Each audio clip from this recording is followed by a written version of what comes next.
ইফতার টেবিলে 100 ভাজা পোড়াকে হার মানিয়ে দিতে পারে এই রেসিপিগুলো। সারাদিন রোজা রাখার পর কম বেশি সবাই একটু মজার কিছু খেতে চায়, আর সেটা হতে হবে কম সময়ে বানানো যায় এমন। আমি বাসায় একদম শর্টকাট ভাবে বানাই, যেটা রেস্টুরেন্টের থেকেও বেশি মজার হয়। আজকে বানিয়ে দেখাবো চিকেন চাপ, সাথে নরম তুলতুলে নান রুটি আর শসার রায়তা। এই তিনটা আইটেমের কম্বিনেশন যে কি দারুণ টেস্ট হয় সেটা এইভাবে না খেলে আপনারা বুঝতেই পারবেন না। এখানে আমি একটা মুরগি নিয়ে এটা পাটাপোতা দিয়ে এইভাবে থেতলে নিচ্ছি, আর চিকেন চাপটাকে এইভাবে পাটাপোতা দিয়ে অবশ্যই ভালো করে থেতলে নিতে হবে। এরপর এখানে আমি 2 টেবিল চামচ দিচ্ছি রসুন বাটা, আদা বাটা দিচ্ছি 2 টেবিল চামচ, তান্দুরি মশলা দিয়ে দিচ্ছি 2 টেবিল চামচ, হাফ চা চামচ হলুদ গুঁড়া, 1 চা চামচ দিয়ে দিচ্ছি লাল মরিচ গুঁড়া, ধনিয়া গুঁড়া 1 চা চামচ, ভাজা জিরার গুঁড়া 1 চা, গরম মশলা গুঁড়া দিয়ে দিচ্ছি 1 চা চামচ, 1 চা চামচ গোলমরিচ গুঁড়া, স্বাদ মতো কিছুটা লবণ দিয়ে দিচ্ছি, 2 চা চামচ সয়া সস, 1 টেবিল চামচ টমেটো সস। এরপর 2 টেবিল চামচ দিয়ে দিচ্ছি পানি ঝরানো টক দই, 1 চা চামচের মতো লেবুর রস দিয়ে দিচ্ছি। এখন হাত দিয়ে খুব ভালো করে মশলার সাথে চিকেনটাকে মাখিয়ে নিতে হবে। রেসিপিটা আপনারা কে কোথা থেকে দেখছেন কমেন্ট করে আমাকে অবশ্যই জানাবেন। আপনারা চাইলে আগের দিন রাতে এই চিকেনটাকে কিন্তু এইভাবে মশলা দিয়ে ম্যারিনেট করে রেখে দিতে পারেন, পরের দিন শুধু ভেজে নিলেই হয়ে যাবে। মশলার সাথে চিকেনটাকে ভালো করে মাখিয়ে নিয়ে এখানে আমি একটি প্লাস্টিক র্যাপার দিয়ে এটাকে ঢেকে দিচ্ছি। এখন এইটাকে আমি কয়েক ঘন্টা ম্যারিনেট করে নিব। নানের জন্য একটি মিক্সিং বলে আমি 2 কাপ ময়দা নিচ্ছি, স্বাদ মতো কিছুটা লবণ, 2 চা চামচ দিয়ে দিচ্ছি চিনি, ইস্ট দিয়ে দিচ্ছি 1 টেবিল চামচ। ইস্ট আপনারা যে কোনো মুদির দোকান বা সুপার শপে পেয়ে যাবেন, আর এখানে চেষ্টা করবেন ভালো ব্র্যান্ডের একটা ইস্ট ব্যবহার করার জন্য। 2 চা চামচ গুঁড়ো দুধ দিয়ে শুকনো উপকরণগুলোকে ভালো করে মিশিয়ে নিচ্ছি।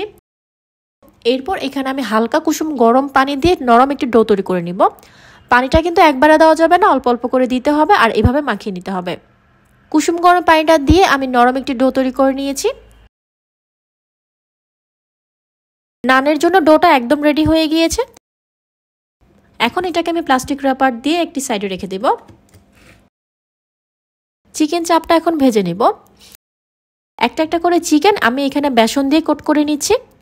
চিকেন চাপটা কিন্তু অবশ্যই বেসন দিয়ে কোট করতে হবে, ময়দা বা অন্য কিছু দিয়ে কোট করলে কিন্তু এটা হবে না। আর চিকেনের উপরে খুবই হালকাভাবে বেসনের কোট করে নিতে হবে।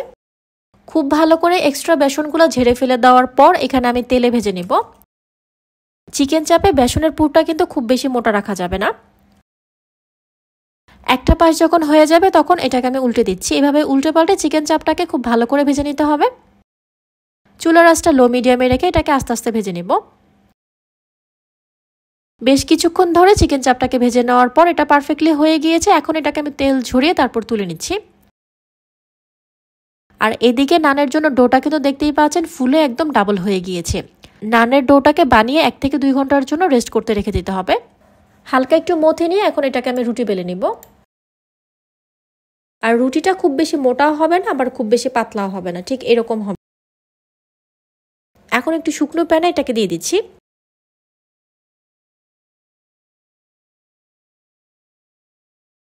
একটা পাশ যখন খুব ভালো করে ভাজা হয়ে যাবে, এরপর খুব সামান্য একটু তেল উপর থেকে দিয়ে দিব। আপনারা চাইলে এটাকে ঘি দিয়ে ভাজতে পারেন। এইভাবে উল্টে পাল্টে আমি নানটাকে ভেজে নিচ্ছি। দেখতেই পাচ্ছেন এটা কিন্তু খুব সুন্দর করে ফুলে গিয়েছে। সবগুলো নান আমি একইভাবে ভেজে নিয়েছি। হয়ে গিয়েছে। এখন একটি ছুরির সাহায্যে সবগুলো নান আমি এভাবে কেটে নিব।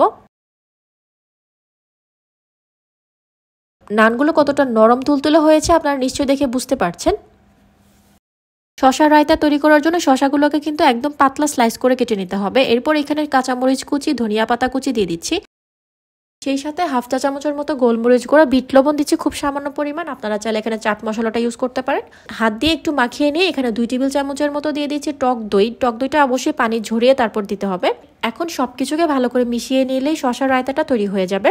নানের সাথে এইভাবে চিকেন চাপ আর রায়তা দিয়ে এইভাবে খেতে এটা যে কি পরিমাণ মজার হয় আপনারা জাস্ট এইভাবে একবার হলো ট্রাই করে দেখবেন। রেসিপিটা ভালো লাগলে প্লিজ ভিডিওটা একটা শেয়ার করে দিবেন। এমন আরো অনেক নতুন রেসিপি পেতে আমাদের ফেসবুক পেজটা ফলো করে রাখতে পারেন।